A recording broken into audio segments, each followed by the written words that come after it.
It's another week in the For Your Reference household, and it is really and truly the first leading Kamal Nanjiani we've had on the For Your Reference podcast, OT. Right. Wild. We do love this man. History of the World Part 2. Definitely go and watch it. You'll love your soups. We do. We love our soups. We have covered Silicon Valley, but that is more of an ensemble sort of cast. In a Patreon sort of format, we have covered Eternals as well. I actually really love Lovebirds because of Anissa Rae and of a Kamal Nanjiani. So hopefully eventually we will come back to that film on the main podcast. But yeah, this is really the first leading role that we're going to be covering on the podcast. And what a role it was. Absolutely. If you would like another Rolodex, this goes into our stripper edition. Go and check out Pussy Valley, friends and lovers, and let's get on with the show.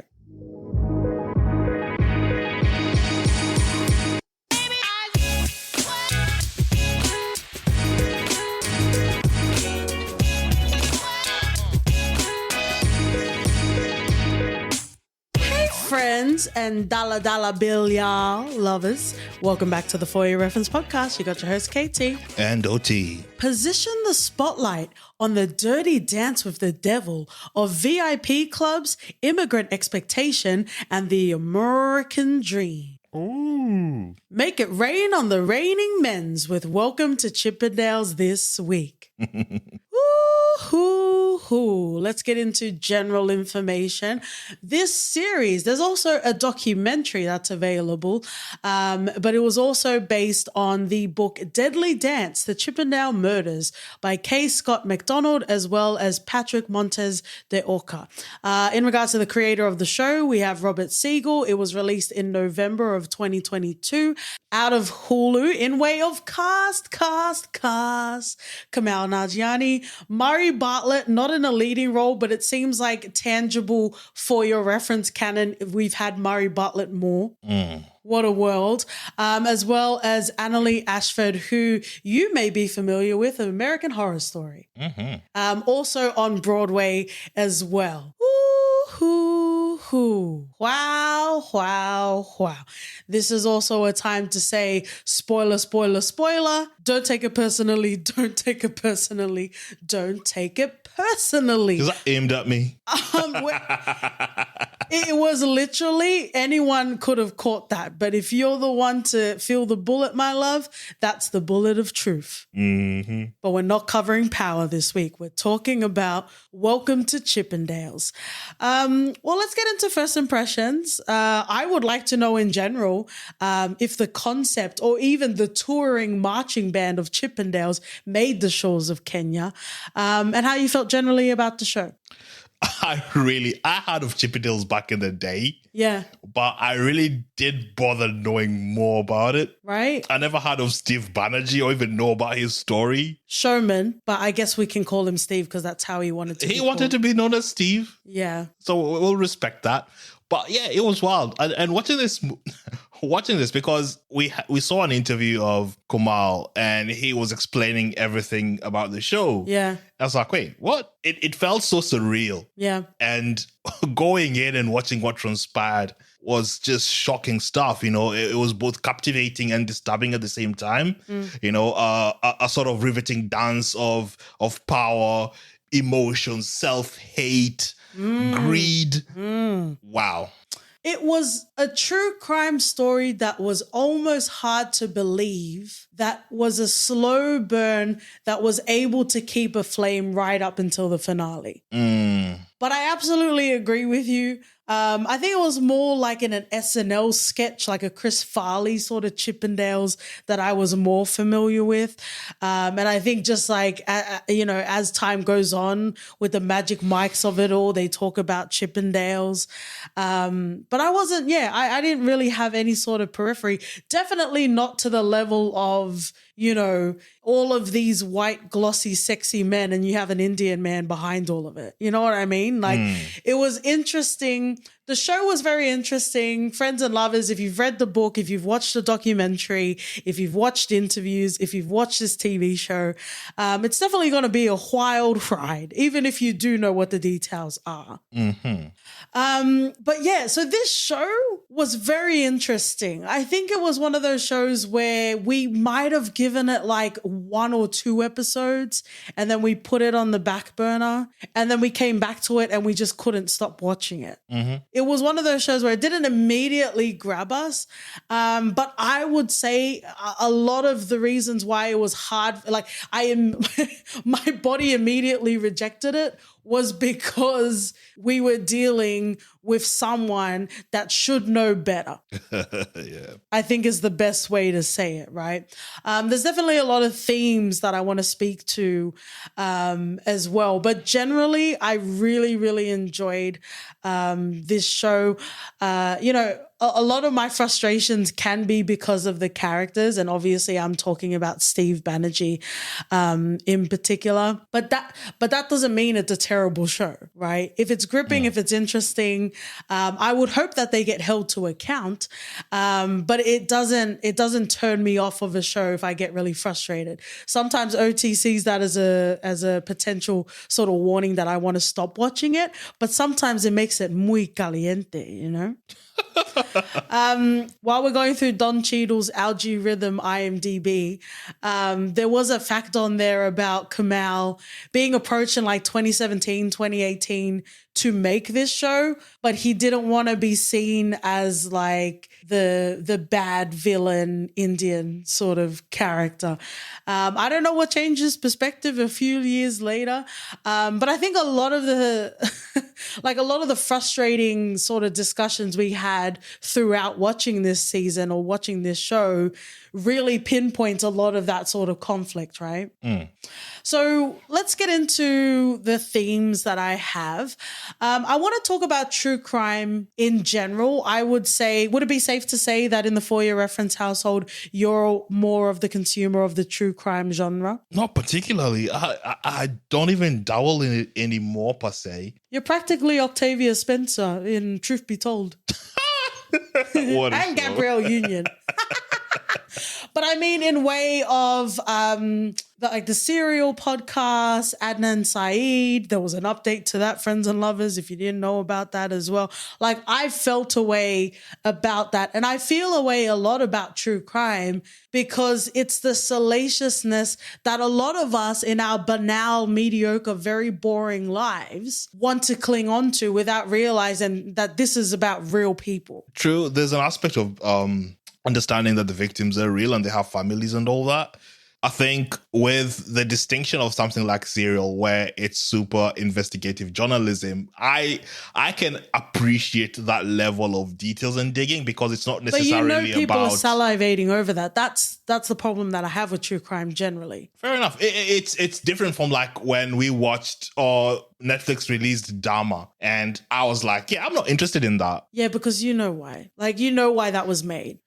Yeah. As much as Ryan Murphy, has done a lot and trailblazed a lot, it kind of felt like a regression in regards to a lot of the progression, I would say, that he has opened in way of entertainment, in way of untold stories. That's a story that has been told, continues to be told, and didn't need to be told from that salacious sort of perspective. Agreed. And shock to me, apparently a lot of his victims were black. Who knew that? Young black men. Yeah. Oh, wild. But, OT, it comes back to, and, love, Lord, and splooshes to Issa Rae. They had like inside shows inside of Insecure, but they also had companion podcasts, and Looking for LaToya was one of them, right? And even on this podcast, I talk about, we even covered in a Ref Max, we covered Missing with Nia Long and Storm Reed, right? And I very, not so cheekily, probably facetiously, dropped the term missing white woman syndrome, right? Yeah. So you know what I mean? Like, people like to, it's like a fucking roller coaster for these people. It's like a modern gladiatorial ring for these people without realizing that this is real fucking people. So I guess from that point of view, I think we even halfway through the season, we needed to watch interviews and look up details. We're like, surely what's happening in this show is creative license. So I do feel like there is definitely that sort of aspect. Friends and Lovers, in our recent Ref Max, we talked about how we're going to cover the Elizabeth Olsen series coming up, Love and Death. Righto. So that's another example of, covering true crime and that sort of thing. So I'm not naive to the fact that it doesn't happen in Hollywood and that sort of thing, but there are definitely different ways that you can do that. Maybe not necessarily true crime, but She Said does it very well as well. Yeah. Let's move on to like the first proper theme that we have for Welcome to Chippendales. I have the American Dream. Mm-hmm. So the interesting bit is trying to get his American dream.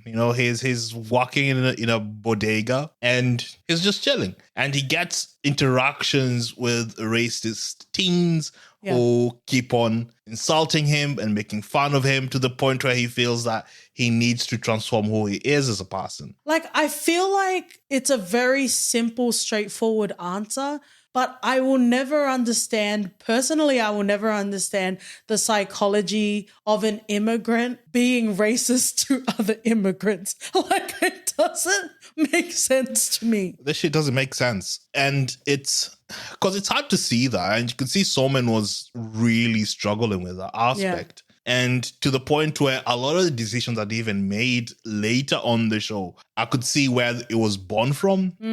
Needless to say, me understanding where it came from does not say that I agree with some of that shit. Yeah. Or even any of that shit he was doing. Because it grew into self-hate, which just didn't really vibe with me. Like the level of, when they talk about like small man syndrome, like the Napoleon sort of complex.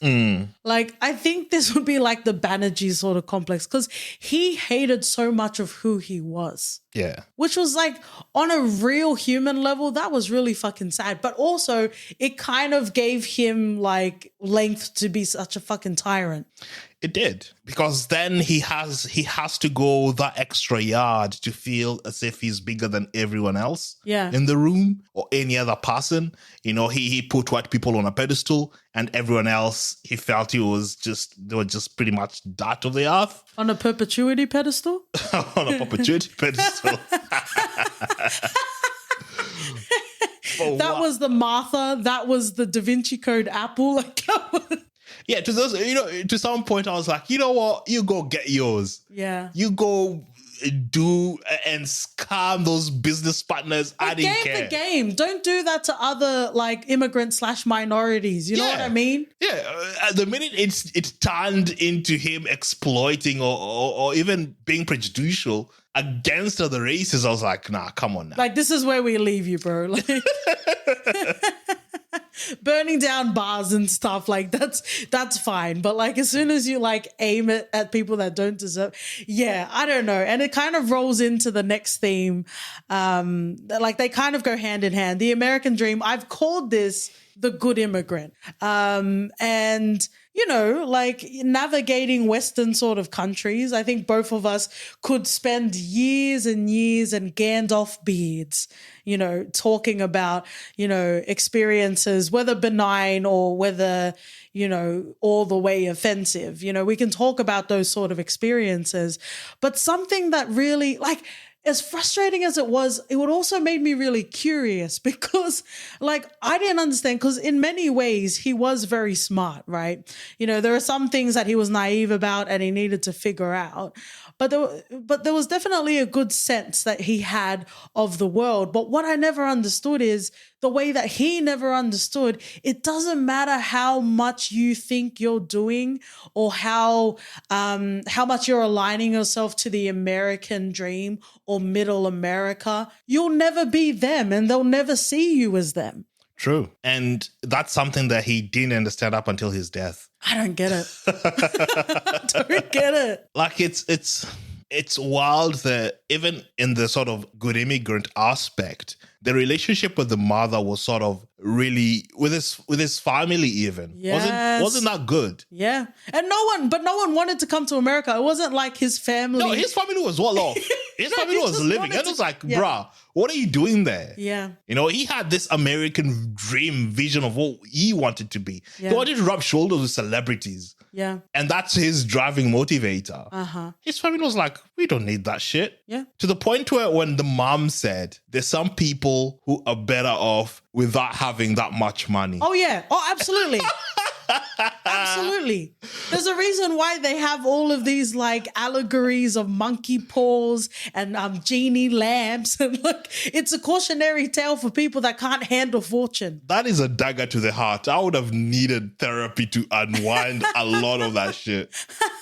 I think Banerjee was a bit too far gone, but it was that, like, it's just, again, friends and lovers, you know, it's impossible, and it would be disingenuous to say that whenever we watch, whenever we experience, whenever we even come on a podcast to review things, it would be very disingenuous to say that we don't bring our own selves when we're consuming something, right? And me personally, as a child of immigrants, I just couldn't jive with it. I speak jive, but I just couldn't jive with it.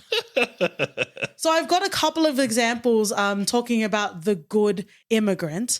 The first one, which was a really juicy one, and you know, sometimes in TV shows, they introduce a plot line and for whatever reason, they might not explore it. But this really came to roost near the end of the season. And it was when Showman and Irene, I don't think they even booked a reservation for a restaurant, but Showman was feeling really like I think there was some sort of like achievement, some sort of triumphant moment, and he wanted to celebrate. Yeah, because he's got money now. Exactly. He thinks he can walk into... So they pull up. Mm-hmm. And I think obviously this wasn't to the level that we know Chippendales today, or even like at the peak of the season, but he felt like he was ready to celebrate, right? And he got to the front desk. They didn't have a reservation. So first of all, you should know better. And the way he got refused was such, like, it was one of those like heartbreaking moments, because we've all been there, right? Mm-hmm. Even if we have booked a reservation, even if they do charge us in advance, we've all been through that sort of scenario before, right? And what did he do with that? He said, don't take it personally. And he does the same discriminatory sort of standards, and he applies it to Chippendales. Yeah, he had a racial hierarchy in his mind that he wanted to implement. He saw as many white people in his bar, the better. Keep the black people away. Apparently, it wasn't good for customers. Suffice it to say, we had this black character as the main dancer who was apparently getting all the attention. Otis. And apparently, this was all fictional. He was based on a real dancer, though. Oh, I thought they didn't have a black dancer. Well, let me go back to Don Cheadle's Algae Rhythm IMDb.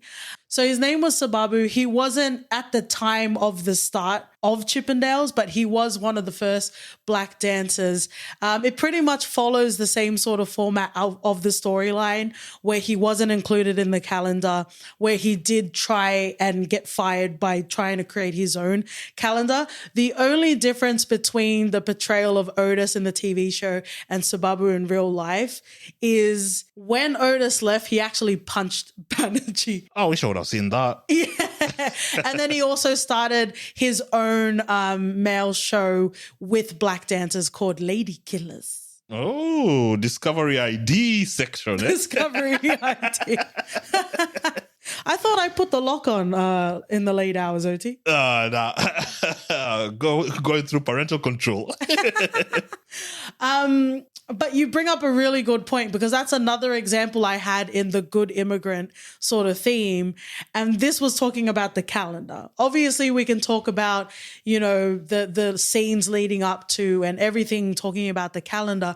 But what I want to talk about specifically is a line of dialogue that Banerjee says to Otis. And he's trying to make Otis be understanding in this situation. I think it wasn't the first time that they were selling the calendars, But Banerjee essentially says to Otis, look, like, I totally understand. But he says it very matter of fact. Like, he's trying to make Otis understand, but he says it very matter of fact. You know, these husbands aren't going to want to see a black man on their wall that their wife is looking at. Yeah, he does. And this is where I started having bigger issues with Banerjee. Just now? No, because it was so, his character was sort of unraveling really, really quickly. It was hard connecting with him from that point on. Oh, yeah. Despite the fact that I understood the good immigrant aspect of it, I understood his sort of origin story. The racist come up. Yeah. You know, it's hard to disassociate all those things. I think there was even a scene... Oh, I don't know. I don't know if I'll ever go back and watch this show, but there was a scene in The Office where Otis is talking to Banerjee and he's asking, hey, can I shadow you? And Banerjee says something really gross, something to the effect of, you don't need to be worrying, like, you won't be in business anyway. Like, there was something that he was saying about that was a major ick for us. And we're like, yeah, fuck, we're not down with Banerjee. Yeah, and it took Arid's intervention to even get Otis that, you know, sort of side gig. Exactly. Because it goes against all laws of nature. Because that's not even self-preservation at that point. You're just being fucking racist.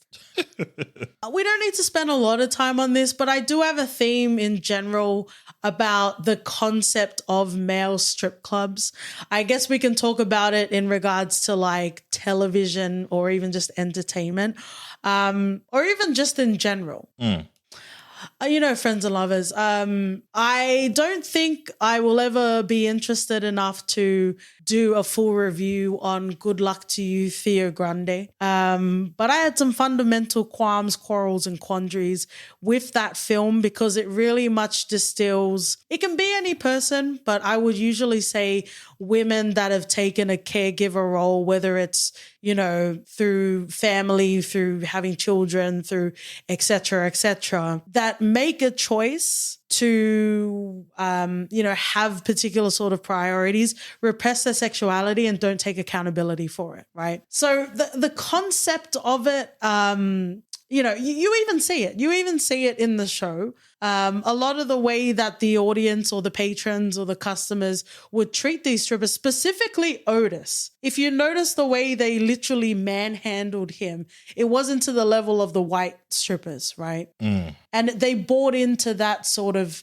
fantasy, even distending the fact that he is a human and you should treat him with respect, right? So I don't know, like it kind of got on my nerves, but I don't necessarily think it's to do with the show. I think it's just that sort of context that I come with. He did try to push the limit of what's accepted. It was pretty much everything goes. But why are you trying to reach down and grab what's in Otis's pants and you don't even know where your clit is? Fuck off. Well, Otis needs to show them. Oh my. OT Banerjee, friends and lovers. Do you have a direct line to India or what?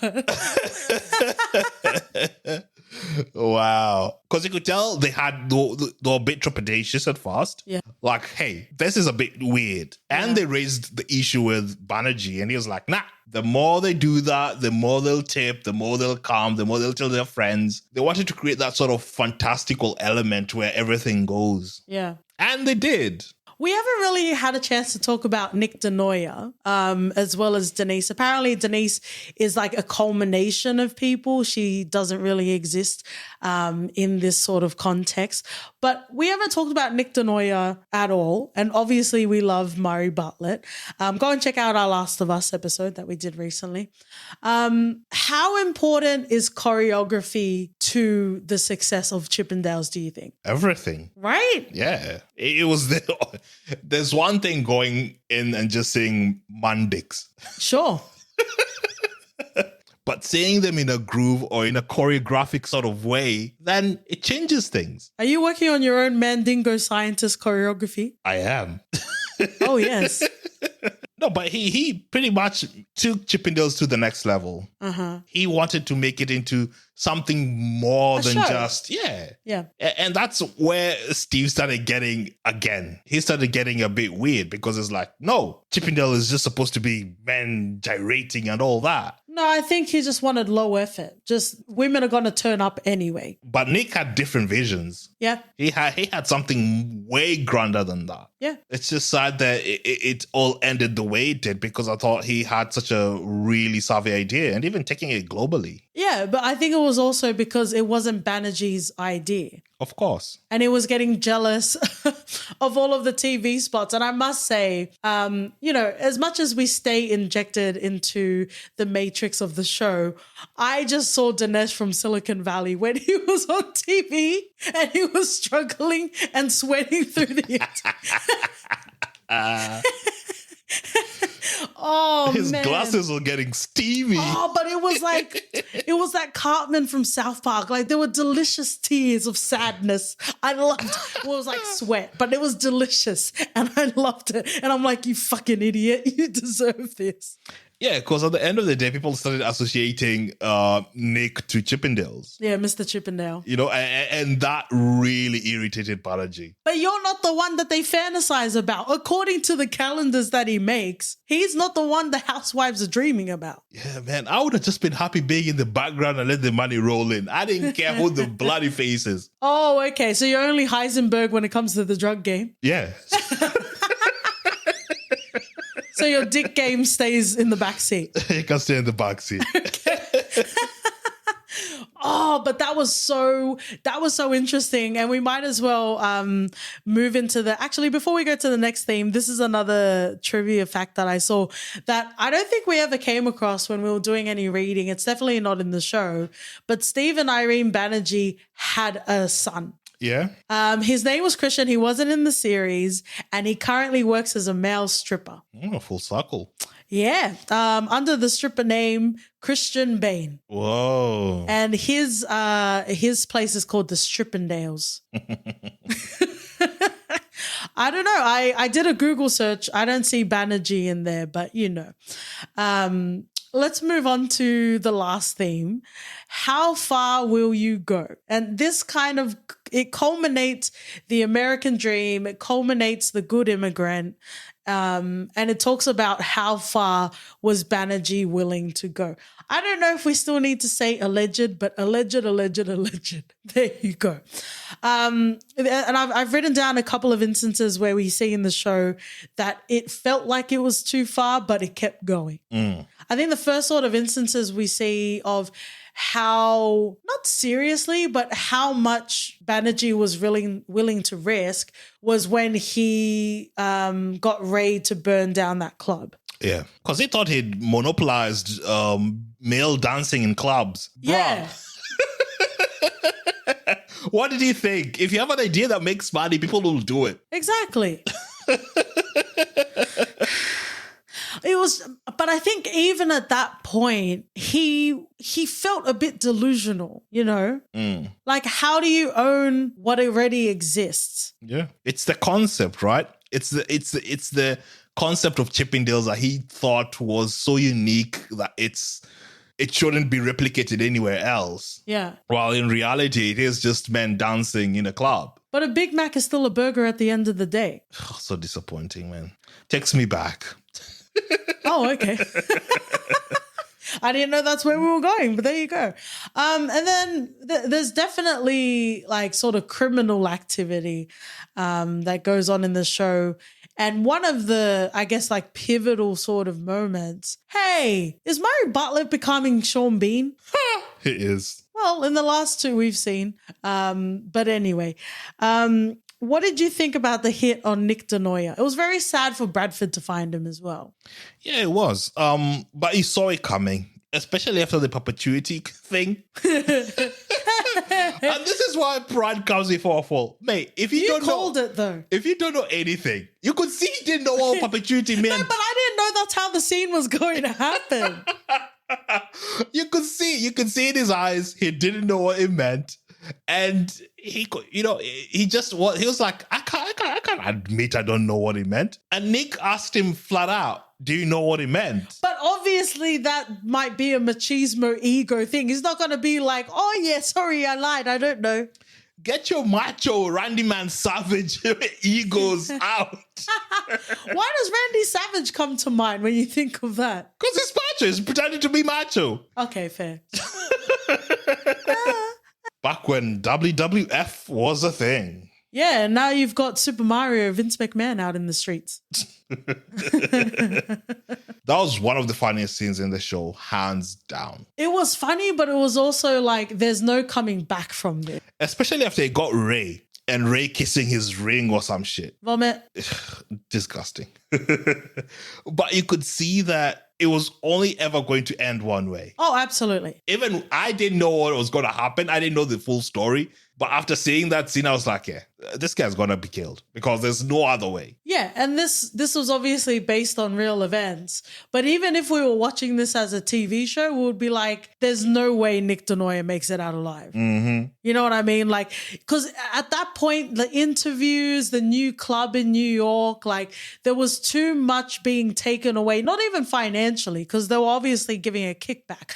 But like just the fact that he didn't make it and he's not the face, it was already at its last straws. He started making a lot of amateur mistakes. Yeah. With the calendar printing and spending all that money. Oh my God. Only for him to realize he hadn't checked. Oh my God. He hadn't verified that it looked properly. Because he didn't want to admit it. Yeah, and all months had 31 days or some shit. If anything, this is the calendar poster boy of going to therapy, because he even bought a printing press because he couldn't resolve his childhood issues and his daddy issues. Yeah, it is true. Some people just don't need to have that level of money. Like, no one knows you like your parents, and his mum, like you said, it stung and it hurt, but she wasn't wrong. True. Because when she said that, I was like, wait, what? That sounded really, really harsh. Yeah. I was like, oh, who deserves to hear something like that? Someone like him. Yeah, true. Oh, that Perpetuity. Oh, man, that gives me a good cackle. Like, just thinking about the Perpetuity thing. Oh, it's funny. And also, he put a hit out on the dancers. And this was like years after. Yeah. His ring-kissing friend is the one that sold him out anyway. What's up with all of this kissing portrayal? Kissing Jesus on the cheek, kissing Banerjee on the ring. Has to do something with saliva. Saliva makes you betray anyone. Man, where were you thick in 2020, OT? I feel like there are some abandoned web threads. Now you know all those pangolins, eh? Oh, man. But this show, because we're obviously not going to get a second season, yeah? No. It was on-off. It's a miniseries. But that's what I'm saying. There's nothing to come back to. But it was a moment. It was a moment. It was. The thing that really disturbed me sort of at the end is Irene's involvement in all this. Yeah. Is this where we say alleged again? Yeah, this is where we say alleged. Apparently she knew everything, but she chose to stay quiet. Yeah. And back out. Yeah. That doesn't absolve you from anything. Yeah. You still let him go rampant out there. I would say everyone, especially men, are accountable for their own actions, but I also accept what you're saying. I agree with you, but not when you're married to that man. Well, I guess that's why we're not married, my love. It's one thing, because it wasn't even a ride or die thing. It was just, because she wasn't a ride or die. She just backed out and said, yeah, it's not my problem anymore. Well, I guess that would talk to the betrayal of the show, because in the show, Irene was very morally righteous. To a point, though. No, even like, okay, it did get to a point where she's like, if you're going to do it fucking right. But before that, she was righteous before she wasn't. Yeah, but she was trying to appeal to him about the VIP club. Yeah. I see what you're saying. Yeah.